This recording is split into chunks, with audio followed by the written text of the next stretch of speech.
What's going on, everybody? I'm back with another video, and this video is going to be in response to the breaking news that Thomas Tuchel has just been sacked by Chelsea. Now, there's a few managers in line to take the position. Graham Potter's name has been thrown around. Tedesco just got sacked from Leipzig. He's an option. Pochettino's a big one, but I don't see him going because he was a big Spurs manager. And then finally, Zinedine Zidane could also take over. But we're going to look at in this video why this sacking was not the best situation for Chelsea to put themselves in so early on in the season. I know results have been not what Chelsea fans have hoped, but I think tactically Tuchel had a lot to offer, and unless he lost the dressing room, this might be a big mistake for Chelsea, and here's why. So as we look at the timeline of Tuchel and the tactical evolution that he implemented at Chelsea, we'll start with a 3-4-3 situation and a shape for Chelsea, so a back three, and this lineup is the lineup used in their last night's Champions League defeat, and we see 3 central defenders, 2 holding midfielders. The wingbacks advance in line with the offensive midfielders with a lone center striker. So now this might not have been how they played last night, but we're going to look at all the Tuchel tactics from throughout his Chelsea reign.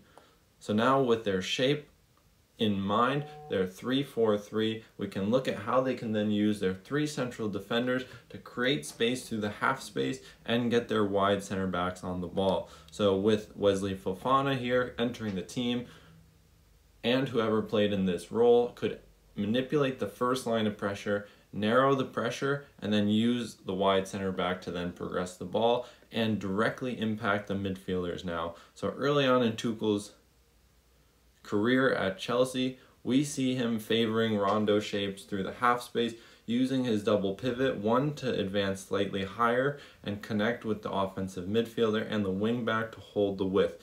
They could then create 2 versus 1s going into the final third and often progress around the opposing team's block. We'd also have Jorginho in the middle of the field, who then could play tight passes into more advanced areas. So from here, we have our first situation and pattern from Tuchel is these wide area rondos targeting a 4 versus 2 or 4 versus 3 if the fullback advances. So from here, we'll then look at how the double pivot will influence the space between the lines. So Mason Mount in this situation will then advance, creating an overload between the lines. This would often be N'Golo Kante going between the lines, leaving Jorginho as the holding midfielder. But here, it's Kovacic. So here, we have an overload between the lines, a center striker pinning 2 central defenders of the back 4, preventing them from jumping into the midfield and taking away the option of the offensive midfielders. This would then give them a lot of chances to create superiority between the lines and often find this single pivot to then play diagonal passes into these more forward advanced players. It would also give them the ability to create partnerships and have interchanging movements to then create space. So they would also have this slight diagonal connection with the center striker, allowing them to have fluidity and create height, pushing the defensive line back and winning space between the lines. So from this flexibility, we can then see this is where Tuchel wanted to keep going with this Chelsea team, a team that was flexible and fluid and can change shapes almost at will depending on what the opponents were doing. Then with the absence of Rudiger, we saw throughout his time as the left central defender, he would like to go into wide areas, but now we have Koulibaly who can then do the same role. So by going into the wide area from the central defender, he could then manipulate the line of pressure and the shifting from the other team and pull them into a deeper and wider position.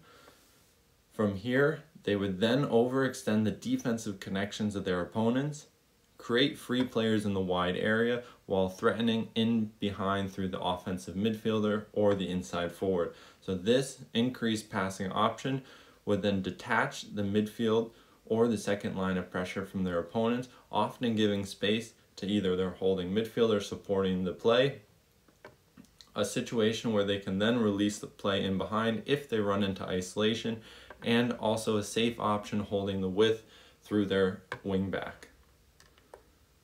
So from here, because of the stability Tuchel put into place early on, they had a lot of options and evolutions to then go to then a back four. So now we have a situation where Tuchel wanted to shift to a 4-4-2 or a 4-2-2-2 in possession of the ball, giving them more fluidity between the lines and more offensive actions. So Tuchel, his team struggled to score goals early on, often winning games because of their defense and their clean sheets. But here we can then see, especially this season, Tuchel wanting to go to more of a back four and having more fluidity between the lines. So when we go from a back three to a back four, we'll see Azpilicueta step into the wide area as the fullback, an inverted fullback of Reece James or Ruben Loftus-Cheek going between the lines and playing as more of an offensive midfielder. The two central defenders will stay back, looking to then progress the ball through their midfielders.